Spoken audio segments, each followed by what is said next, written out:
'Twas in the temple where I first beheld her, and now again the same. What omen of yet follows that? None but imaginary.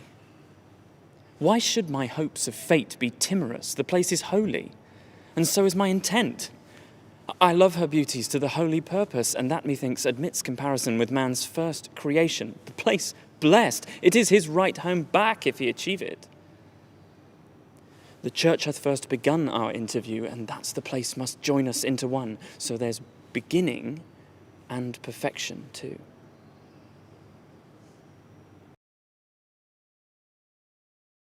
Oh, sir, are you here? Come, the wind's fair with you. You'll like to have a swift and pleasant passage. Sure you are deceived, friend. 'Tis contrary in my best judgment. What, from Malta? If you could buy a gale amongst the witches, they could not serve you such a lucky pennyworth, as comes a God's name. Even now, I observe the temple's vein to turn full in my face. I know it is against me. Against you? Then you know not where you are. Well, indeed. Are you not well, sir? Yes, Jasperino, unless there be some hidden malady within me that I understand not. And that I do begin to doubt. I never knew your inclinations to travel at a pause, with any cause to hinder it till now. Ashore, you will want to call your servants up and help to trap your horses for the speed. But see, I've seen you weigh the anchor with them, hoist sail for fear to lose the foremost breath, be in continual prayers for fair winds.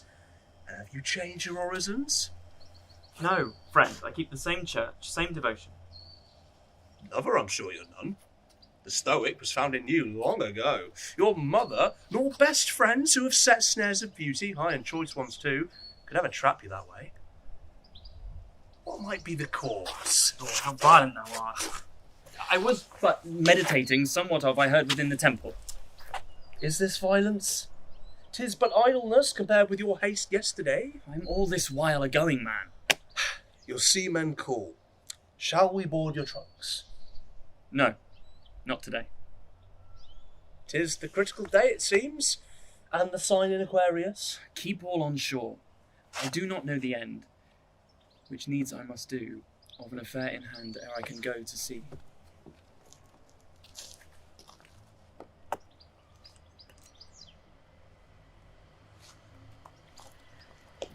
How now? The laws of Medes are changed, sure. Salute a woman.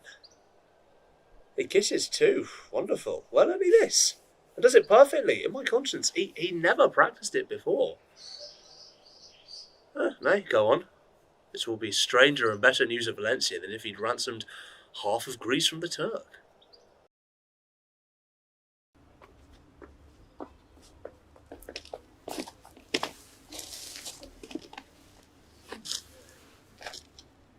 You are a scholar, sir? A weak one, lady. Which of the sciences is this love you speak of? From your tongue, I take it to be music? You are skillful in it. I can sing at first sight. I have shown you all my skill at once. I want more words to express me further, and must be forced into repetition. I love you dearly. Be better advised, sir. Our eyes are sentinels unto our judgments, and should give certain judgments what they see, but they are rash sometimes, and tell us wonders of common things which, when our judgments find, they can then check the eyes and call them blind. But I am further, lady. Yesterday was mine eye's employment, and hitherto have brought my judgment, where are both agreed. So, both houses then consenting, 'tis agreed, only wants the confirmation by the hand royal. And that's your part, lady. There's one above me, sir. For 5 days past to be recalled. Sure mine eyes were mistaken, this was the man was meant me. That he should come so near his time and miss it.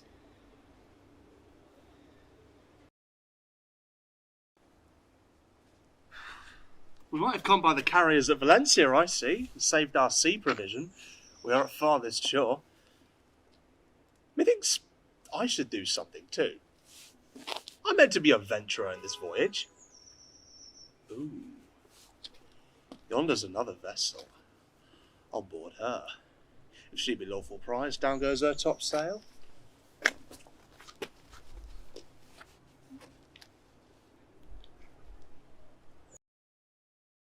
Lady, your father. Is in health, I hope. Your eye shall instantly instruct you, lady. He's coming hitherward. What needed, then, your duteous preface? I had rather he had come unexpected. You must stalwart good presence with unnecessary blabbing. How welcome for your part you are, I'm sure you know. Will it never mend this scorn? One side nor other. Must I be enjoined to follow still while she flies from me? Well, fates, do your worst. I'll please myself with sight of her at all opportunities, if but to spite her anger. I know she'd rather see me dead than living. Yet she knows no cause for it, but a peevish will. You seem displeased, lady, on the sudden. Your pardon, sir, 'tis my infirmity. Nor can I other reason render you than his or hers of some particular thing they must abandon as a deadly poison, which to 1,000 other tastes were wholesome. As such, to my eyes, is that same fellow there. The same report speaks of the basilisk. This is a frequent frailty in our nature. There's scarce a man amongst 1,000 sound hath his imperfections. One distastes the smell of roses, which to infinites is most pleasing and odoriferous. One oil, the enemy to poison. Another wine, the cheerer of the heart and lively refresher of the countenance. Indeed, this fault, if so it be, is general. There's scarce a thing that is both loved and loathed. Myself, I confess, I have the same frailty. And what might be your poison, sir? I'm too bold with you. Well, what might your desire be? Perhaps a cherry? I am no enemy to any creature my memory has, but yon gentleman. He does ill to tempt your sight. If he knew it. He cannot be ignorant of it, sir. I have not spared to tell him so. And I want to help myself, since he's a gentleman in good respect with my father and follows him. Well, he's out of his place then, now. I am a mad wag, wench. So methinks. But for your comfort, we have a doctor in the city that undertakes the cure for such. Oh, tush, I know what physic is best for the state of mine own body. 'Tis scarce a well-governed state, then, I believe. Oh, I could show thee such a thing with an ingredient we two would compound together, and if it did not tame the maddest blood in the town for 2 hours after, I'll never profess physic again. A little poppy, sir, were good to cause you sleep. Poppy, I'll give thee a pop on the lips for that. Begin there. Poppy is one simple indeed, and cuckoo, what you call it, another. I'll discover no more now. Another time I'll show thee all. My father, sir. Ah, Joanna, I've come to meet thee. Have thy devotions ended? For this time, sir. I shall change my saint, I fear me. I find a giddy turning in me. Sir, this while I find myself beholding to this gentleman, who has left his own way to keep me company, and in discourse I find him much desirous to see your castle. He hath deserved it, sir, if you please grant it. With all my heart. Yet there are articles between us. I must know your country. You're not so used to surveying our chief strengths with strangers. Our citadels are placed conspicuous on open view on Promont front. Within lie secrets. A Valencian, sir. A Valencian. That is native, sir. What name, I beseech thee? Alcimero, sir. Alcimero. Alcimero? Not the son of John Alcimero. The very same, sir. My dearest love bids thee welcome. He was wont to call me so, and then he speaks a most unfeigned truth.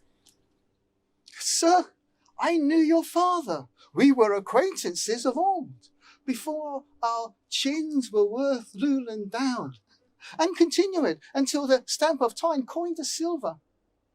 But he is gone now, and a good soldier went with him. You went with him in that too, sir. Oh, no, sir. I came behind him, but I did somewhat too. It was a sad day that swallowed him at the end in Gibraltar, fighting against those rebellious Hollanders. Whose death I had avenged or followed him in fate, had not the late truce prevented me. Aye, aye.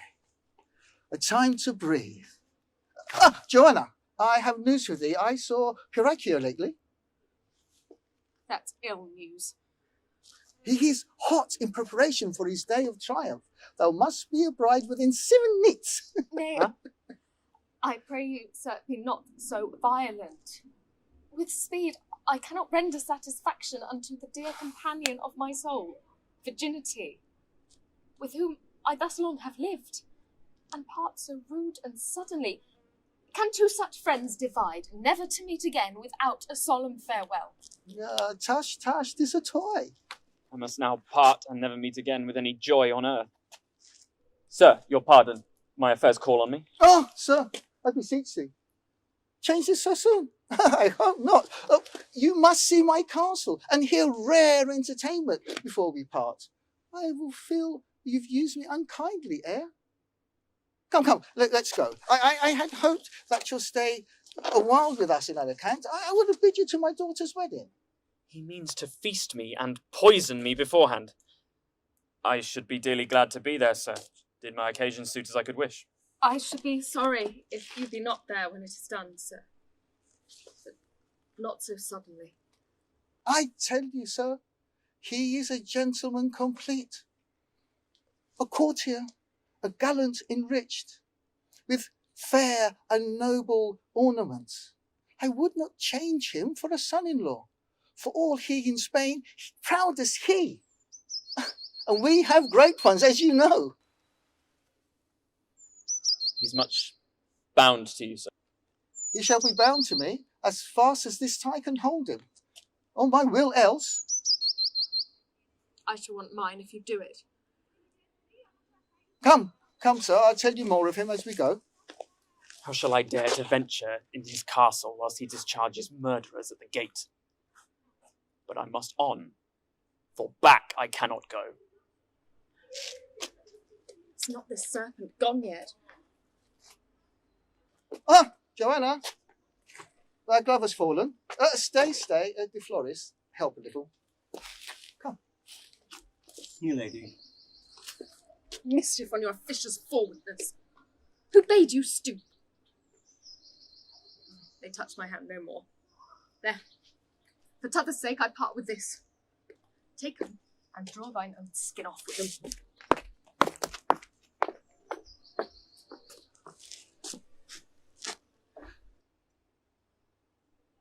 Here's a favour come.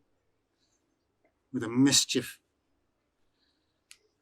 Now I know she had rather wear my pelt tanned in a pair of dancing pumps, and I should thrust my fingers into her sockets here. I know she hates me, yet cannot choose but love. No matter. If but to vex her, I'll haunt her still, though I get nothing else. I'll have my will.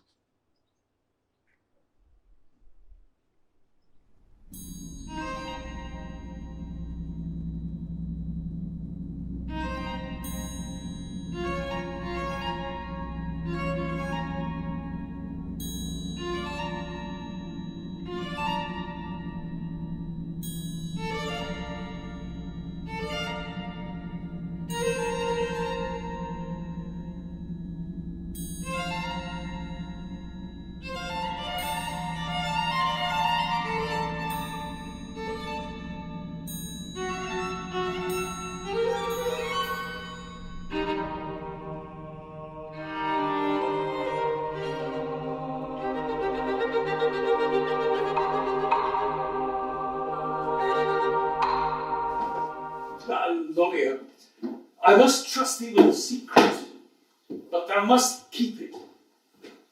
I was ever close to a secret, sir. The diligence that I have found in thee, the care and industry already past, assure me of thy good continuance. Lollia, I have taken a wife. Well, if I said it's too late to be keeping her a secret, I mean, she's known to be married all the town over. That goes too fast, my lawyer. That knowledge I allow no man can be bounded, but then there is a knowledge that is nearer, deeper, and sweeter, lawyer. Then, sir, we shall handle that between you and I. It is that I go about, man. Lawyer, my wife is young. So much the worse to be kept a secret, sir. Why, there thou meets the substance of the point. I am old, lawyer. Oh, no, sir. I am old, lawyer. Yet why may not this concordance sympathise? Old trees and young plants often grow together, well enough agreed. Yes, sir, but the old trees do raise themselves higher and broader than the young plants. It is a shrewd application. Aye, there's the fear, man. I would wear my ring on my own finger. Whilst it is borrowed, it's none of mine, but his that uses it. Well, you must keep it on then still, sir. If you but lie by, one or other will be thrusting into it. Thou conceivest me, lawyer. Here thy watchful eye must have employment. I cannot always be at home. I dare say that's where you cannot. I must look out. You must look out. It's every man's case. Here, I do say, must thy employment be, to watch her treadings, and in my absence supply my place. I'll do my best, sir. Surely I cannot see who we should have cause to be jealous of. Thy reason for that, lawyer? 'Tis a comfortable question. Oh, yes, but two sorts of people here, sir, and both of them under the whip. Fools and madmen. The one is not wit enough to be knaves, the other is not knavery enough to be fools. Aye, those are all my patients, lawyer. I do profess the cure of either sort.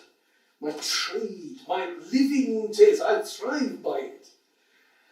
But here's the care that minxes with my thrift.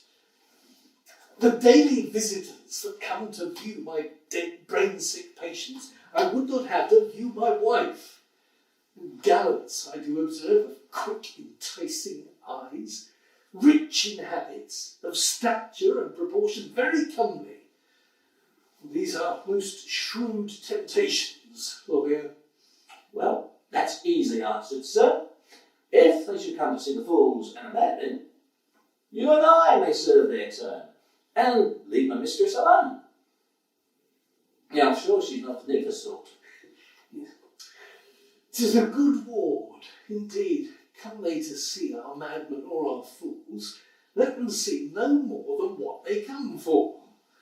Now, by this consequent, they must not see her. I'm sure she's no fool. And I'm sure she's no madman. Hold that buckler fast, lawyer. My trust is on thee, and I would count it firm and strong. What hour is it, lawyer? Towards belly hour, sir. Dinner time, that means 12 o'clock. Oh, yes, sir. For every hour does have its part. I mean, at night, at 6, we wake up and look about us, that's eye hour. At 7, we should pray, that's knee hour. At 8, we walk, that's leg hour. At 9, we gather flowers and pluck a rose, that's nose hour. At 10, we drink, that's mouth hour. At 11, we cast about for victuals, that's hand hour. And at 12, we go to dinner, and that's belly hour. Profoundly, lawyer. 'Twill be long ere thy scholars learn this lesson. And I did look to have a new one entered. Stay, I think my expectation has come home.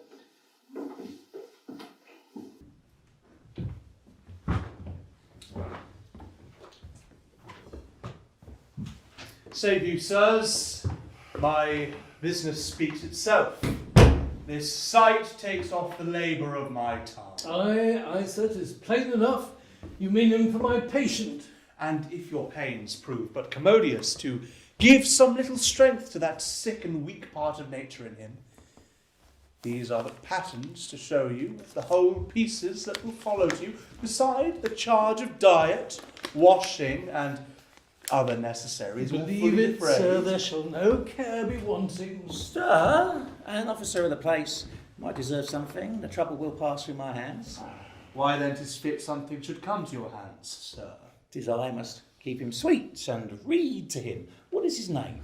His name is Antonio. Marry, we use but half to him, only Tony. Tony. 'Tis enough. And a very good name for a fool. What's your name, Tony? Very good. He can laugh. I perceive by that he is no beast. Well, sir, if you can raise him but to any height, any degree of weight, might he attain, as I might say, to creep but on all four toward the chair of wit, or walk on crutches, 'twould add an honour to your worthy pains, and a great family might pray for you, to whom he should be heir, had he discretion to claim and guide his own. Assure you, sir, he is a gentleman. Nay, sir, there's no one here doubting that. I could see at the first he was a gentleman. He looks no less yet. Let him have good attendance and sweet lodging. As good as my mistress lies in, sir. If you but allow us time and means, we shall rise him up to a higher degree of intelligence. Nay, there shall no cost want. We'll hardly stretch him to the wit of a Magnifico. Oh, no, that's not to be expected. No, far shorter would be enough. No, I warrant you, sir.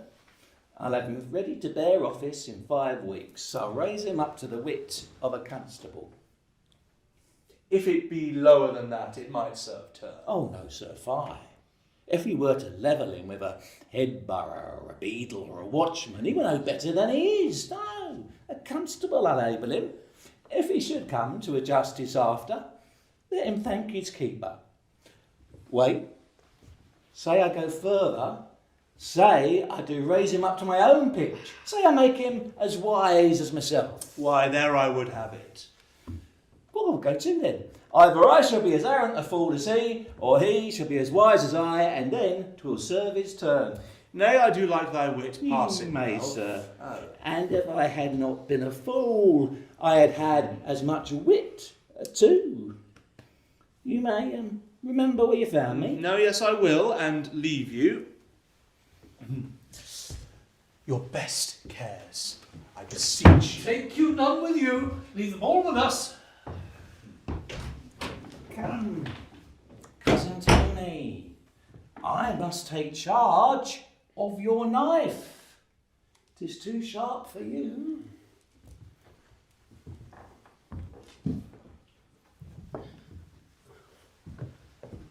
Oh, my cousin's gone. Cousin?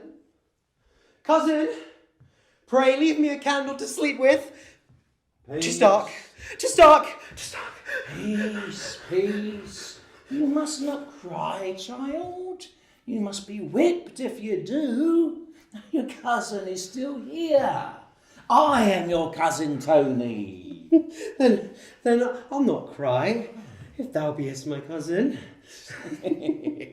I would best try his wit a little. See which form I may place him in. Ah, you do, Tommy, you do. I'd best ask him easy questions at first. Tony, how many honest fingers has a tailor on his right hand? As many as on his left, cousin. Very good. And how many on both? 2 less than a deuce, cousin. Very well answered. Once more I come to you, Tony. How many fools may go to a wise man? 40 in a day sometimes, cousin. 40 in a day. How prove you that? All those that fall out amongst themselves and go to a lawyer to be made friends. A parlous fool. We must sit him in the 4th form at least. I perceive that. Once more, Tony. How many Knaves make an honest man. I know not that, cousin. No, 'tis too hard a question for you, Tony.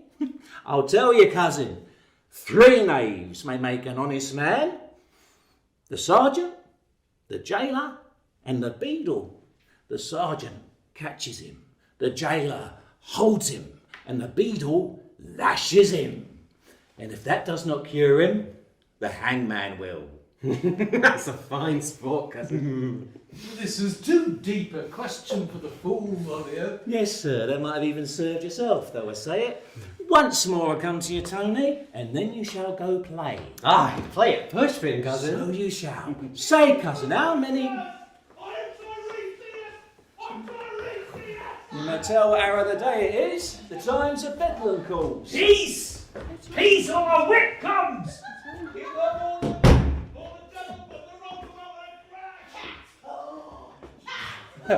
There's Peace, I say! There's no hope of recovery for that Welsh madman. Was undone by a mouse that spoiled him a parmesan. Lost his wits for it. Look to your charge, Molyneux, I'll to mine. Go you to your madman's ward and let me alone amongst my fools. And remember my last charge, Molyneux. Of which of your patients do you take me for? Come, cousin Tony, you must amongst your schoolfellows soon.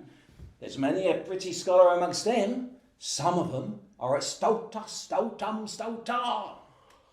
I would see the madmen, cousin, if they would not bite me. Oh, they shall not bite you, Tony. They bite it when they are at dinner, do they not? They do bite at dinner indeed. I do go to get some credit from thee. I like thee more than any other my scholars have brought up, and thou shalt prove a wise man, or I shall prove a fool myself.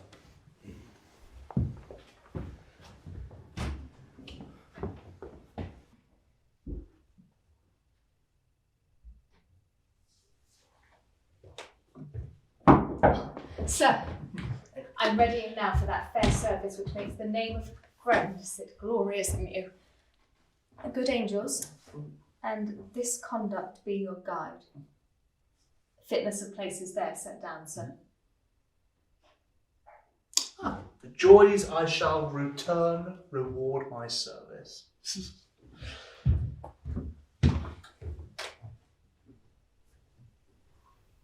How wise is Alcimero in his friend? It is a sign he makes his choice with judgment. Then I appear in nothing more approved than making choice of him. For 'tis a principle. He that can choose well, that bosom who of his thought partakes, proves most discreet in every choice he makes. Methinks I love now with the eyes of judgment, and see the way to merit, clearly see it. A true deserver, like a diamond, sparkles. In darkness you may see him. That's in absence, which is the greatest darkness falls on love. Then is he best discerned with intellectual eyesight. What's Piracuo, who my father spends his breath for? And his blessing is only mine, as I regard his name. Else it goes from me and turns head against me, transformed into a curse. Some speedy way must be remembered. He's so forward too, so urgent that way, scarce allows me breath to speak to my new comforts.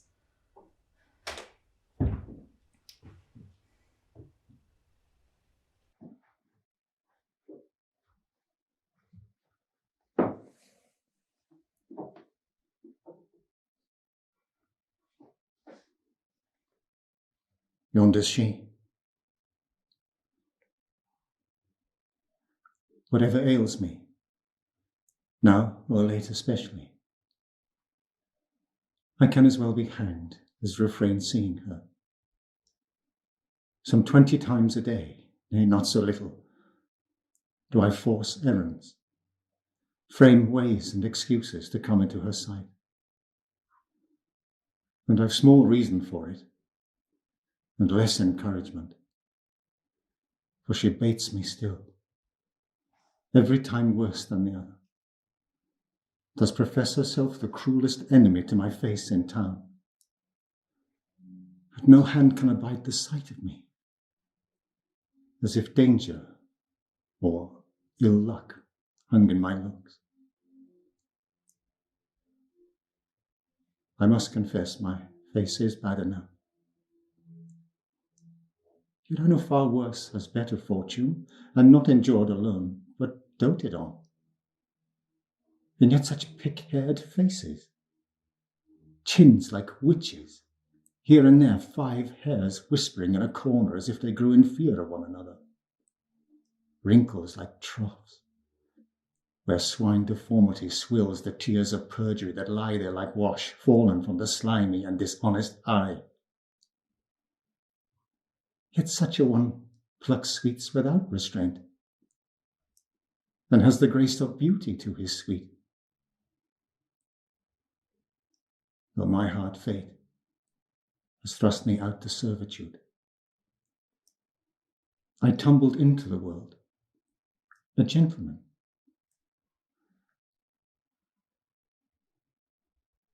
She turns her blessed eye upon me now,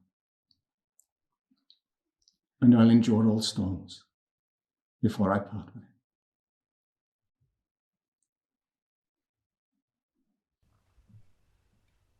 it. Again, this ominous, ill-faced fellow more disturbs me than all my other passions.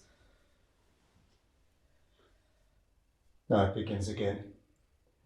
I'll stand this storm of hail though the stones pelt me. Thy business? What's thy business? Soft and fair, I cannot part so soon now. The villain's fixed. Thou standing toad, Paul! The shower falls amain now. Who sent thee? What's thy errand? Leave my sight. My lord, your father, charged me to deliver a message to you. What, another since? Do it, and be hanged then. True Let service. me be rid of thee. True service merits mercy. What's thy message? Let beauty settle, but in patience you shall hear all. A dallying, trifling torment. Signor Alonso de Peracqua, lady, sole brother to Tommaso de Peracqua. Slave, when wilt make end? Too soon I shall. What all this while of him? The said Alonso with the foresaid Tommaso Yet again! is new alighted. Vengeance like the news. Thou thing, most loathed, what cause was there in this to bring thee to my sight? My lord your father charged me seek you out. Was there no other to send his errand by? It seems 'tis my luck to be in the waste. Get thee from me. So. Why? Am not I an ass to devise ways thus to be railed at? Yet I must see her still. I shall have a mad qualm within this hour again, I know it. And like a common garden bull, I do but take breath to be lugged again. What this may bode, I know not. Yet I'll despair the less, because there's daily precedence of bad faces beloved beyond all reason. These foul chops may come into favour one day amongst his fellows. Wrangling has proved the mistress of good pastime. As children cry themselves to sleep, I have seen women have chid themselves abed to men.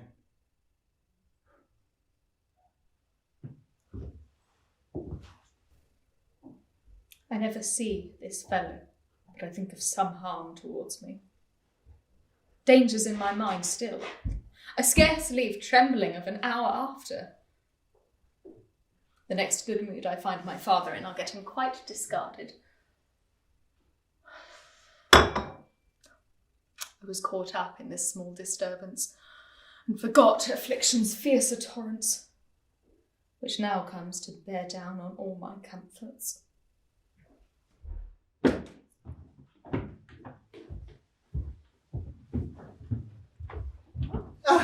You are both welcome. And a special one belongs to you, sir, whose nobility of name and our love presents, in addition, a son, our son Alonso. The treasury of honour cannot bring forth a title I should more rejoice in, sir. You have improved it well. Daughter, take care, for the day will steal upon thee quickly. And yet I shall be sure to keep the night, if it should come so near me. Alonso, Sister? in troth I see small welcome in her eye. Why, you are too severe a censor of love in all points. There's no bringing on you.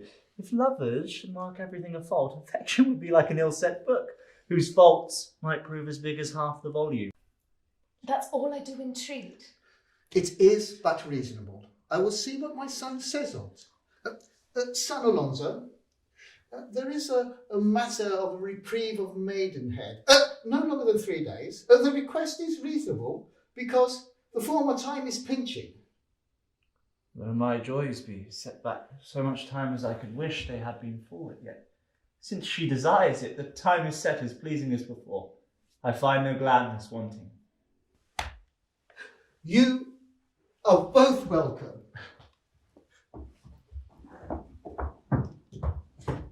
So, did you mark the dullness of her parting now? What dullness, thou art so acceptitious still. Why, let it be then. I am but a fool to mark your harms so heaped. Where's the oversight? Come, your faith in her's cozened, strongly cozened. Unsettle her affection at all speed wisdom can bring it to. Your peace is ruined else. Think what a torment 'tis to love one whose heart is leapt into another's bosom. She lies with another in thine arms, he the half-father unto all thy children in the conception. If he gets them not, she helps to get them for him. And how dangerous and shameful her restraint may come in time to. It is not to be thought on without sufferings. You speak as if she loved some other, then.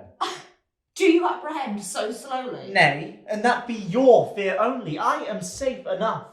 Preserve your counsel and your friendship, sister, for times of more distress. I should depart an enemy, a dangerous, deadly one unto any but thyself that might but think she knew the meaning of inconstancy, much less the use and practice.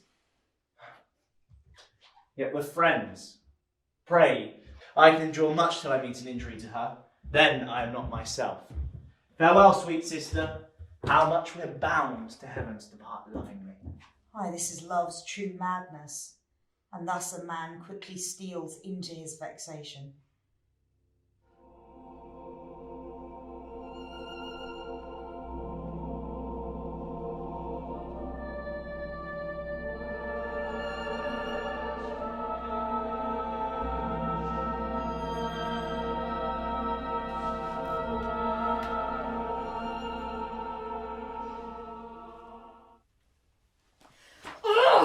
Why, sirrah? Whence have you commission to fetter the doors against me? If you keep me in a cage, pray whistle to me. Let me be doing something. You shall be doing an it please you. I'll whistle if you'll pipe after. Is it your master's pleasure or your own to keep me in this pinfold? It is for my master's pleasure. Lest being taken in another man's field, you won't be pounded in another place. 'Tis very well, and he'll prove very wise. He says you have company enough in the house if you choose to be sociable of all sorts of people. Of all sorts? Why, he's none but fools and madmen. Well, I'd even participate of both if I were as you. I know you're half mad already. Be half foolish too. You are a brave, saucy rascal. Come on, sir. Afford me then the pleasure of your bedlam. You were commending once today to me your last-come lunatic. What a proper body there was, without brains to guide it, and what a pitiful delight appeared in that defect, as if your wisdom had found a mirth in madness. Pray, sir, let me partake, if there be such a pleasure. If I do not show you the handsomest, quietest, discreetest madman, one you might call the understanding madman, then say I am a fool. And that I will say so. When you've a taste of the madman, you will, if it please you, see Fool's College on t'other side. I seldom look there. Just but shooting a boat or two, and you're amongst them. Come, Francis. Let me see how handsomely you'll behave yourself now. What courtesy have you for the lady of the house?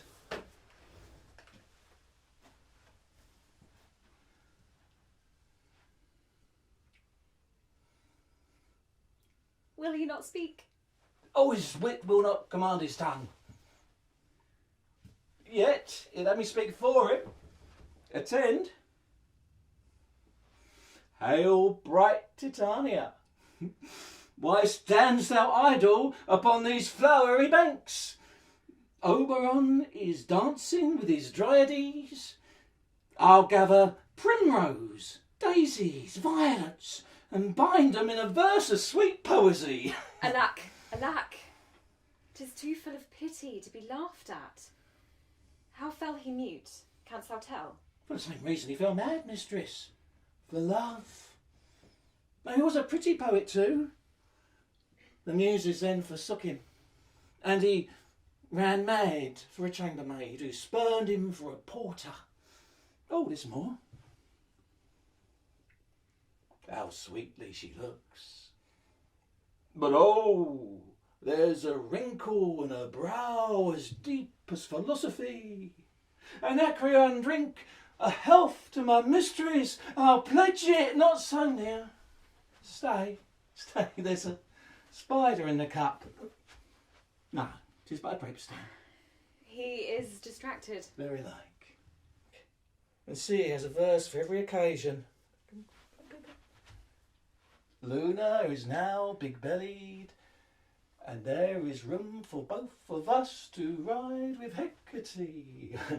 I'll drag thee up into her silver sphere, and there we'll kick the dog and beat the bush that barks against the witches of the night. Not so near. You see your danger? You see how I do awe my flock. No shepherd has his dog in such obedience. His conscience is unquiet. Sure, that was the cause of this. Very like. The poison swells me! I'm in pain! Please help me! Help me! Shut up! These dismal calls fright him. Back, rogue. Mistress, come away. The mad do not fear what we fear. These voices are his companions. Sweet love, pity me. Give me leave to lie with thee. Why, this is very lunacy. What? Rogue? Look you to lie with your mistress? You must not look there. Mad must mate with madness. He shall be gelded, mistress. And that'll draw his sting. Hence with him now, he grows dangerous. Nay then, my poison comes forth, mad slave. What? You abuse your keeper? To your kennel! Fear not, mistress. I'll pledge I shall bring him up to be the genteelest lunatic was ever seen indoors or out. If he but look fair and heed the whip, you may keep him as your gossip. 'Twere better to instruct by courtesy. No more of your whip, sirrah. I care not for the devil. My love I rain a nappy. He scratched the napper fell upon my belly. Come to me, sirrah. I'm a deed's creature. Do. Hark, mistress. They are too free in their captivity. They must learn the rules of the house. I am for you, you rogues!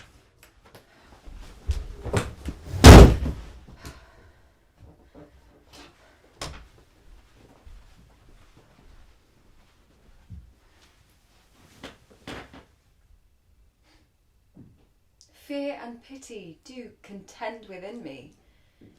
Poor lost creatures that must confinement bear. Wife, madman, fool, all do a prison share.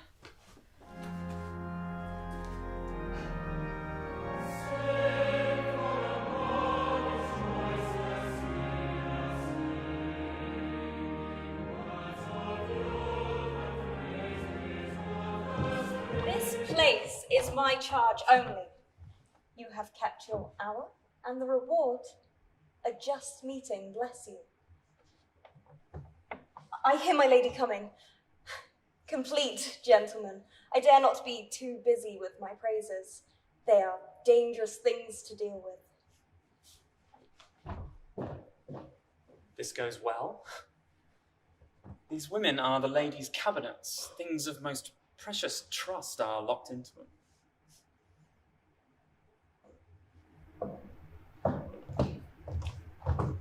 I have within my eye all my desires. Requests that holy prayer ascends heaven for, and sends them down to furnish our defects. Comes not sweeter to our necessities than thou unto my wishes. We are so like in our expressions, lady, that unless I borrow the same words, I shall never find their equals. How happy were this meeting, this embrace, if it were free from envy. This poor kiss, it has an enemy, a hateful one, that wishes poison to it. How well were I now, if there were no such name known as Piraquo, no such tie as the command of parents. I should be too much blessed. One good cause will strike off both your fears. And I'll go near it too, since you are so distressed. Remove the cause, and the command ceases. There's two fears blown out with one and the same blast. Pray, let me find you, sir.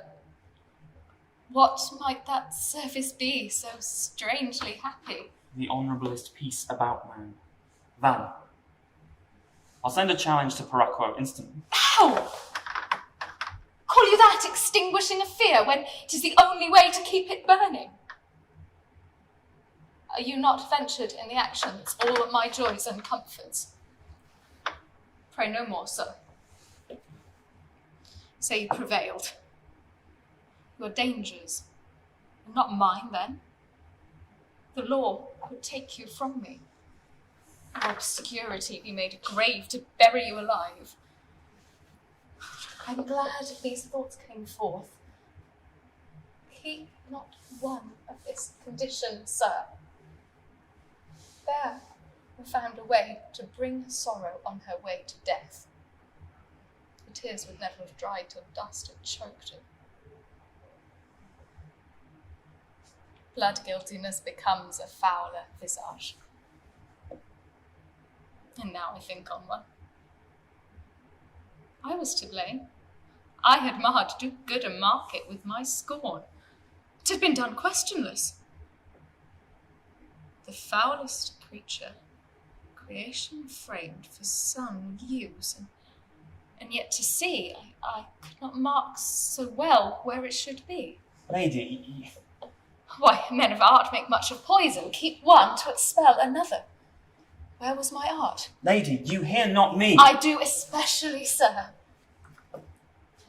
These present times are not so sure of our side as those hereafter may be.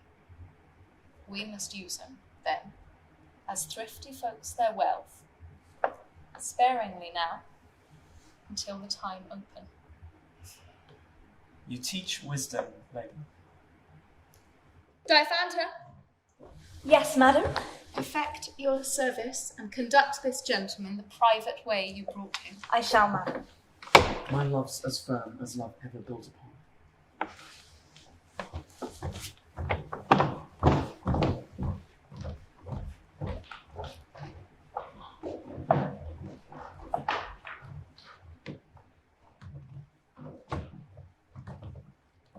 I have watched this meeting, and do wonder much what shall become of the other.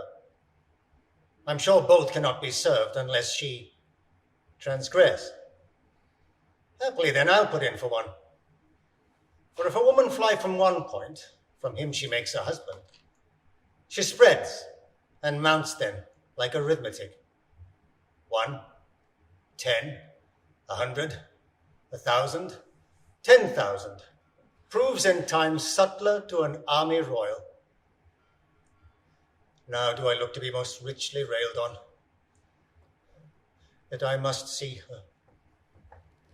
Why, put case, I loathe him, as youth and beauty hates a sepulchre. Must I needs show it? Cannot I keep it from him and put my turn upon him? See, he's here. De Flores! Huh?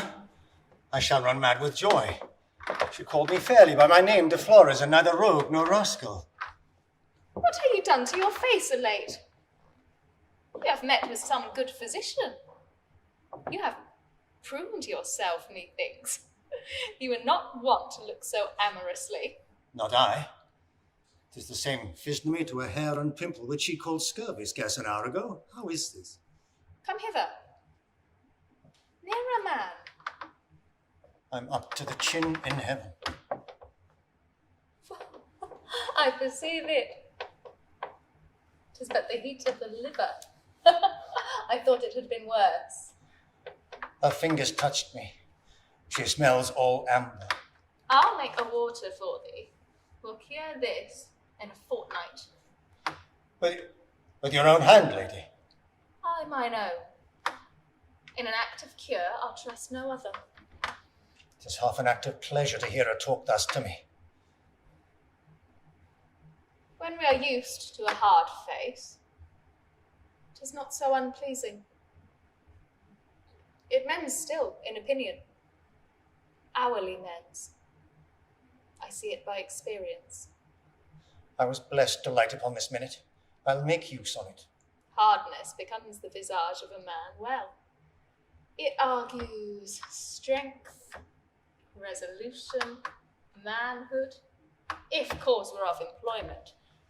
It would be soon seen, if your ladyship had cause to use it. I would but wish the honour of a service, so happy as that mounts to. We shall try you. Oh, my De Flores. She calls me hers already, my De Flores. You're about to sigh out somewhat, madam. Oh, was I? I forgot. That is again the very fellow want. You are too quick, sir. There were no excuse now. I heard it twice, madam. That sigh would fain have utterance. Take pity on it. Lend it a free word. Alas, how it labours for liberty. I hear the murmur yet beats at your bosom. Would creation Aye, well said, that's it. have formed me man? Nay, that's not it. Why, 'tis the soul of freedom. I should not then have to marry one I hate. I should have power then to oppose my loathings, nay, remove them forever from my sight. Blessed occasion. Without change to your sex, you have your wishes. Claim so much man in me. Indeed, De Flores, there's small cause for that. Put it not from me. It is a service that I kneel for to you. You are too violent to mean faithfully. There's horror in my service, blood and danger. Can those be things to sue for? If you knew how sweet it were to me to be employed in any act of yours, you would say that I failed and used not reverence enough when I received the charge on't. This is much, methinks. Belike his wants are greedy, and to such, gold tastes like angels' food. Rise. I'll have the work first. Belike his need is strong upon him. Theirs to encourage thee. As thou art forward, and thy service dangerous, thy reward shall be precious. That I have thought on, and do assure myself of that beforehand, and know it will be precious. The thought ravishes. Then take him to thy fury. I thirst for him. Alonso de Piraquo. His ends upon him, he shall be seen no more. How lovely now dost thou appear to me. Never was man dearly rewarded. How do you think of that? Be wondrous careful in the execution. Why, Are not both our lives upon the cast? Then I throw all my services unto your service. They ne'er shall rise to it. When 'tis done, I'll furnish thee with all things for thy flight. Thou mayst live bravely in another country. Aye, we'll talk of that hereafter. I shall rid myself of two inveterate loathings at once. Piracqua and his dog face.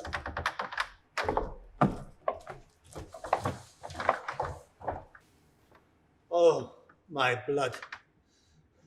Methinks I feel her in mine arms already, her wanton fingers combing out this hair, and being pleased praising this bad face. Hunger and pleasure, they'll commend sometimes slovenly dishes, and feed heartily on them. Nay, which is stranger, refuse daintier for 'em. Some women are odd feeders. I'm too loud. Here comes the man. Goes supperless to bed, yet shall not rise tomorrow to his dinner. Ah, de Flores. My kind honourable lord. I am glad I have met with thee. Sir. Thou canst show me the full strength of the castle? That I can, sir. I much desire it. Oh, and if the ways and straits of some of the passages be not too tedious for you, I'll assure you worth your time and sight, my lord. Tush, that shall be no hindrance. I'm your servant, then. 'Tis near dinner time. Against your lordship's rising, I'll have the keys about me. Thanks, kind de Flores. He's safely thrust upon me. Beyond hopes.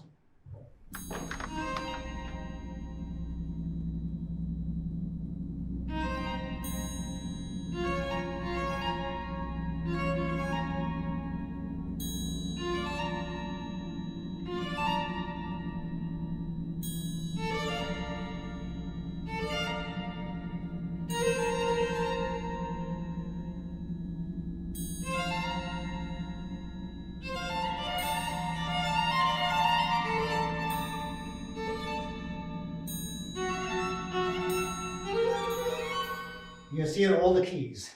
I was afraid, my lord, I'd want it for the postern, but this is it. Yes, I've all, my lord, and this for the keep. It's a most spacious and impregnable fort. You'll tell me more, my lord.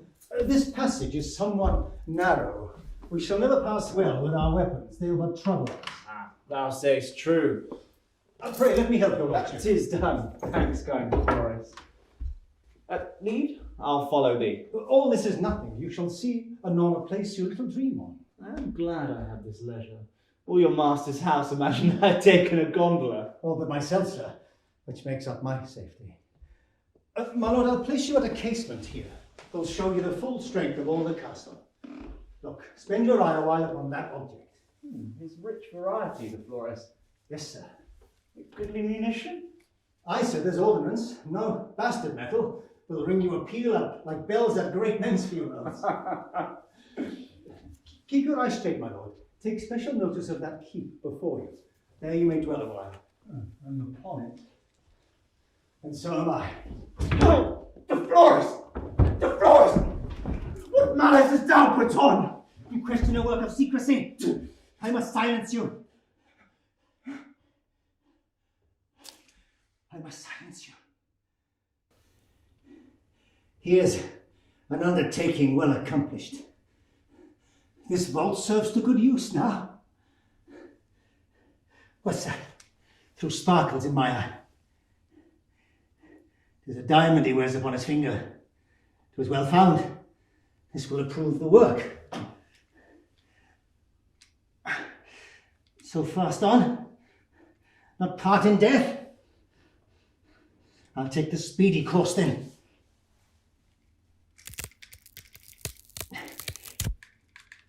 Finger and all shall. Oh.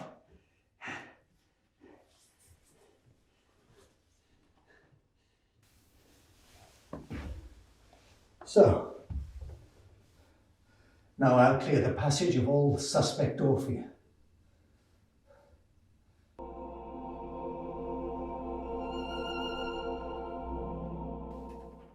I am grown so weary of this prison that I'll put on the manner of the place and turn mad woman. If the body's cribbed, there's liberty in wit that wanders free. Aye, mistress. We have whips to bring the wanderers home. Alas, poor creatures. Thoughts must be confined. They breed mischief abroad. Nay, mistress, 'twere wiser to play the fool than to turn mad woman. Sirrah. You shall be fooled by another a while. Tony, come hither. Tony. Who do you see yonder, Tony? Cousin, is it not my aunt? Yes, one of them, Tony. How do you, uncle? Do not be afraid, mistress. 'Tis a gentle midget. You may play with him as safely with him as with his bauble. How long hast thou been a fool? Ever since I came hither, cousin. Cousin? Oh, I'm none of thy cousins, fool. Oh, mistress, fools always have as much wit as to claim their kindred. Hark you, your scholars in the lower room are out of order. Must I come amongst you there? Keep you the fool, mistress. I'll go play left-handed Orlando amongst the madmen. Peace, or the whip! 'Tis opportuneful now, sweet lady. Nay, cast no amazed eye upon this change. Ha! This shape of folly shrouds your dearest love, the truest servant to your powerful beauties, whose magic hath this force as to transform me. You are a fine fool indeed. Oh, 'tis not strange. Love has an intellect that runs through all of the scrutinous sciences and, like a cunning poet, catches a quantity of knowledge and brings it home into one mystery, into one secret that he proceeds in. You are a parlous fool too. Well, no danger in me. I bring naught but love and his soft wounding shafts to strike you with. Try but one arrow. If it hurts you, I'll stand you back 20 in recompense. A forward fool too. Well, this was love's teaching. 1,000 ways he fashioned out my way, and this I found the safest and nearest to tread the galaxia to my star. Profound withal, certain you dreamed of this. Love never taught it waking. Well, take no acquaintance of these outward follies. There is within a gentleman that loves you. When I see him, I'll speak with him. So in the meantime, keep your habit. It becomes you well enough. As you are a gentleman, I'll not discover you. This is all the favour you must expect. When you are weary, you may leave the school. For all this while, you have but played the fool. And must again. Thank you, cousin. I'll be your Valentine tomorrow morning. How like you the fool, mistress? Passing well, sir. Is he not witty? Pretty well for a fool. If he hold on as he begins, he is like to come to something. Aye, thank a good tutor. Now you may put him to it. He begins to answer some pretty hard questions now. Tony, how many is 5 times 6? Well, 5 times 6 is 6 times 5. What arithmetician could answer better? How many is 107? 107 is 701, cousin. Oh, this is no wit to speak on. Will you be rid of the fool now? Oh, by no means. Let him stay a little. Again, must I come amongst you? Nay then, my poison comes forth, the whip. Why should a minute of love's hour be lost? Fie, out again. I had rather you kept your other posture. You become not your tongue when you speak from your clothes. Well, how can he freeze lives near so sweet a warmth? Shall I alone walk through the orchard of Hesperides, and cowardly not dare to pluck an apple? This, with the red cheeks, I must venture for. Take heed, there's giants keep 'em. How now, fool? Are you good at that? Have you read Lipsius? He's past Arsamandy. I believe I must put harder questions to him, I perceive that. You are bold without fear, too. What should I fear, having all joys about me? Do you smile, and love shall play the wanton on your lip? Meet and retire, retire and meet again. Look you but cheerfully, and in your eyes I shall behold mine own deformity, and dress myself up fairer. I know this shape becomes me not, but in those bright mirrors I shall array me handsomely. Cuckoo!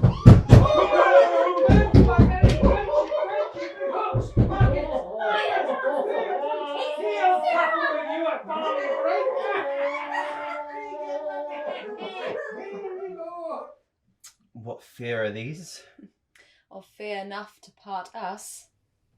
Yet they are but our schools of lunatics, that act their fantasies in any shapes suiting their present thoughts. If sad, they cry. If mirth be their conceit, they laugh again.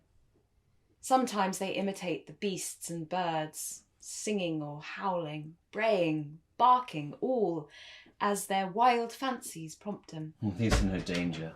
Aye, but here's a large one. That's fine sport indeed, cousin. I would that my master were home. 'Tis too much for one shepherd to govern 2 of these flocks, and I do not believe that one churchman can instruct 2 benefices in one time. There will be some incurable mad to one side and some very fools on the other. Come, Tony. Oh, prithee, cousin, let me stay here still. Oh, you must do your book, since you have played sufficiently. Your fool has grown wondrous witty. Well, I'll say nothing, but I do not think that he will put you down one of these days.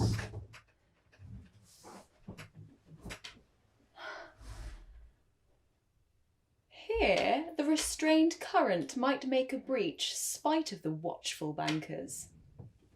Would a woman stray, she need not gad abroad to seek her sin. It would be brought home one ways or other. The needle's point will to the fixed north. Such drawing Arctics women's beauties are.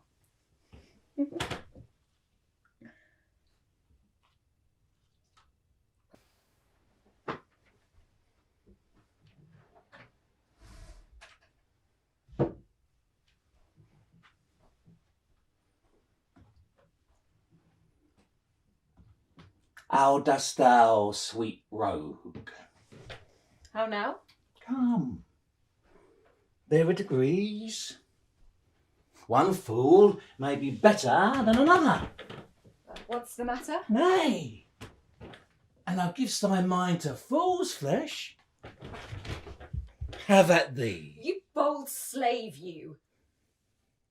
Oh, I could follow now as t'other fool has done.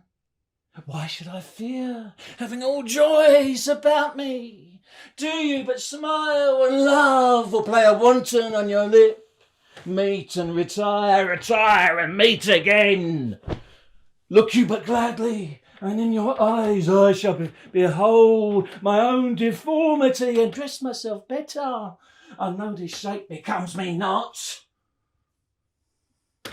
And so as it follows. But is this not the more foolish way? Come, my sweet rogue, kiss me, my little Lacedaemonian. I would feel how thy pulses beat. I know there is something about thee would do a man pleasure. Put my hand upon't. Sirrah, no more. I see you have discovered this love's knight-errant who hath made adventure for purchase of my love. Be silent, mute as a statue, or his injunction, for me enjoying, shall be to cut thy throat. I'll do it for no other purpose, and be sure he'll not refuse.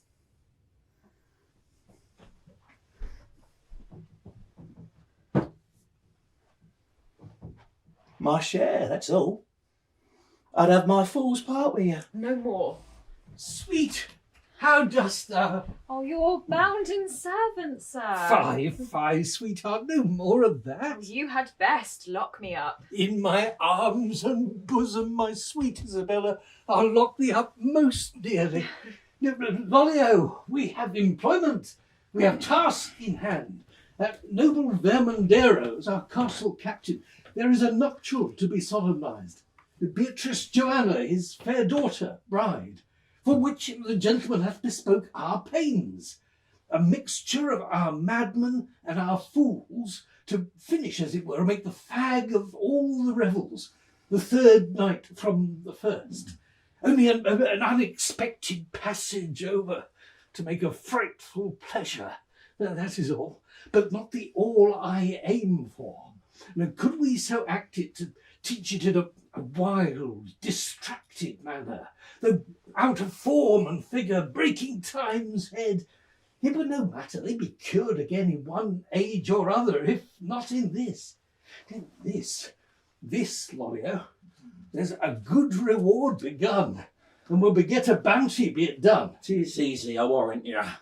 We have about you all manner of madmen and fools who are very good at dancing. And 'tis no wonder that the best dancers are not the wisest men. The reason is, for often jumping, they jolt their brains into their feet, so that the wits are in their heels and not in their heads. Honest, Lollio, thou givest me good reason and a comfort in.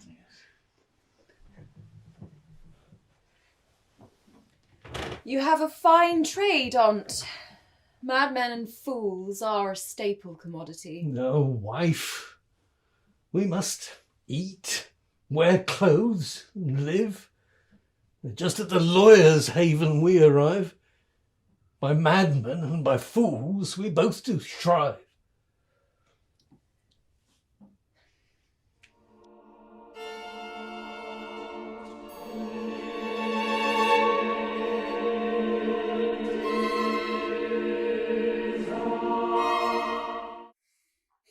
Valencia speaks nobly of you, sir. I wish I had another daughter now for you. Oh, this creature would be a partner for a king. Oh, I had she-filler once. Heaven has married her to bliss eternal. It would be a sin to wish her in despair again. Come, we shall see the pleasures my health takes chief joy in. I hear the beauty of this sea largely. Oh, not so much, sir, not so much.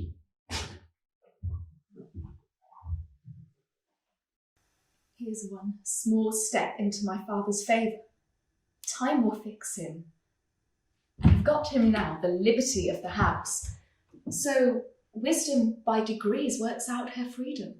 And if that eye be darkened that offends me, I wait but that eclipse. This gentleman shall soon shine glorious in my father's liking through the refulgent virtue of my love. My thoughts are at a banquet. For the deed I feel no weight in it.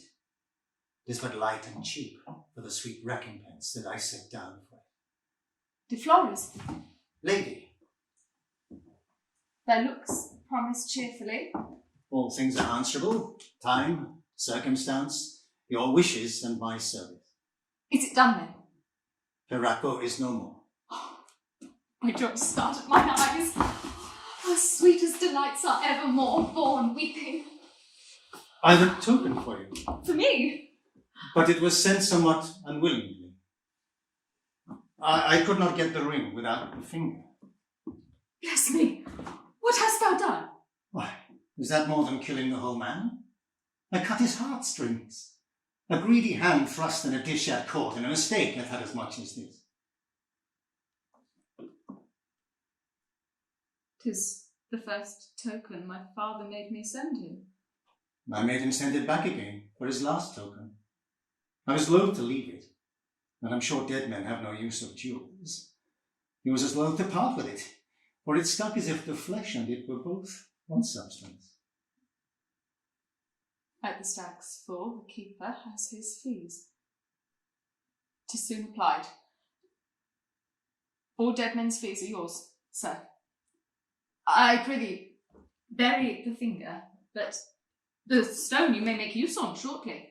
The true value, to take it of my truth, is near 300 ducats. 'Twill hardly buy a cap case for one's conscience, though, to keep it from the worm as fine as tears. Well, being my fees, I'll take it. Great men have taught me that, or else my merit would scorn the way. It might justly, sir. Why, thou mistakes, De Flores, it is not given in state of recompense. No, I hope so, lady. You should soon witness my contempt to it then. Really, thou look'st as if thou wert offended. That was strange, lady. 'Tis not possible my service should draw such a cause from me. Offended? Would you think so? That were much for one of my performance, and so warm yet in my service. 'Twere misery in me to give you cause, sir. I know so much, it were so. Misery in her most sharp condition. 'Tis resolved, then. Look you, sir.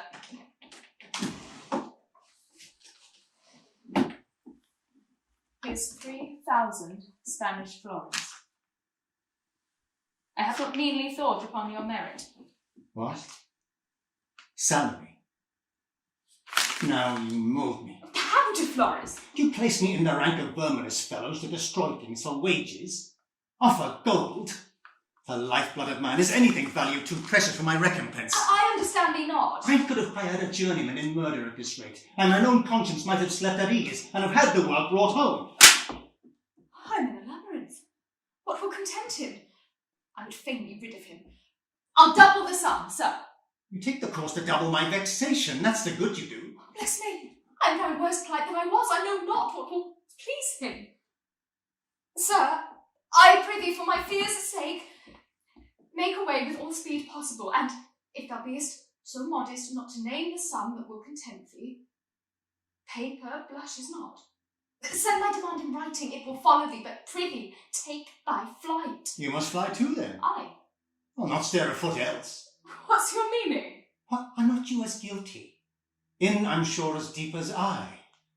And we should stick together. Come, your fears counsel you but ill. My absence would draw suspect upon you instantly. There were no rescue for you. He speaks home.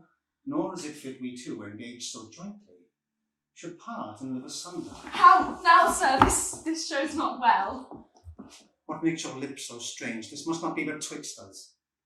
The man speaks wildly. Come, kiss me with a zeal now. Heavens, I doubt him. I shall not stand so long to beg him shortly. Take heed, De Flores, of forgetfulness. It will betray us both. Take you heed first. Faith, you're grown much forgetful. You are to blame it. He's bold, and I am blamed for it. I have eased you of your trouble. Think on't. I'm in pain and must be eased of you. 'Tis a charity. Justice invites your blood to understand me. I dare not. Quickly. No, I never shall. Speak it yet further off, that I may lose what has been spoken, and no sound remain on it. I would not hear so much offence again for such another deed. Soft, lady, soft. The last is not yet paid for.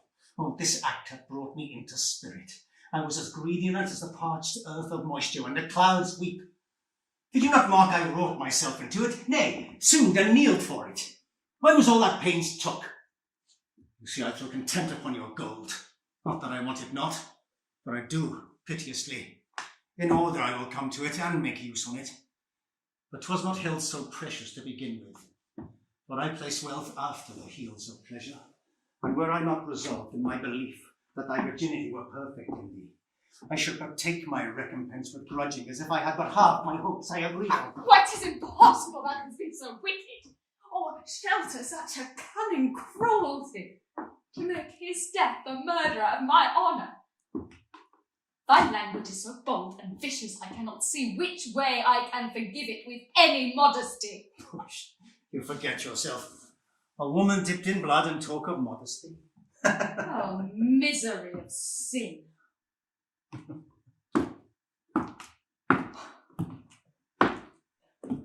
Would I had been bound perpetually to my living hate in that Piraquo than to hear these words. Think but on the distance that creation set twixt thy blood and mine. Keep thee there. Look but into your conscience. Read me there. 'Tis a true book. You'll find me there, your equal. Push fly not to your birth, but settle you in what the act has made you. You are no more now. You must forget your parentage to me. You are the deed's creature. And by that name, you lost your first condition, and I challenge you. That peace and innocency has turned you out and made you one with me. With thee, foul villain. Yes, my fair murderess, do you urge me? For thou rights maid, thou whore in thy affection. 'Twas changed from thy first love, and that's a kind of whoredom in thy heart, and he's changed now to bring thy second on, thy Alsamiro, whom, by all the sweets that ever darkness tasted, if I enjoy thee not, thou ne'er enjoyest. I blast the hopes and joys of marriage. I'll confess all, my life I rate at nothing. To Florence! I shall rest from all lovers' plagues then. I live in pain now. That shooting eye will burn my heart to cinders. Oh, hear me! She that in life and love refuses me, in death and shame my partner she shall be. Sir, hear me once for all. I make thee master of all the wealth I have in gold and jewels. Let me go, poor unto my bed with honour, and I am rich in all things. Let this silence thee. The wealth of all Valencia shall not buy my pleasure from me. Can you weep fate from its determined purpose? So soon may you weep me. Vengeance begins. Murder, I see, is followed with more sins. Is my creation in the womb so cursed? It must engender with a viper first. How? Rise. Shroud your blushes in my bosom. Silence is one of pleasure's best receipts. Thy peace is wrought forever in this yielding. Alas, how the turtle pants. Thou lover not, but thou so fierce and faints to venture.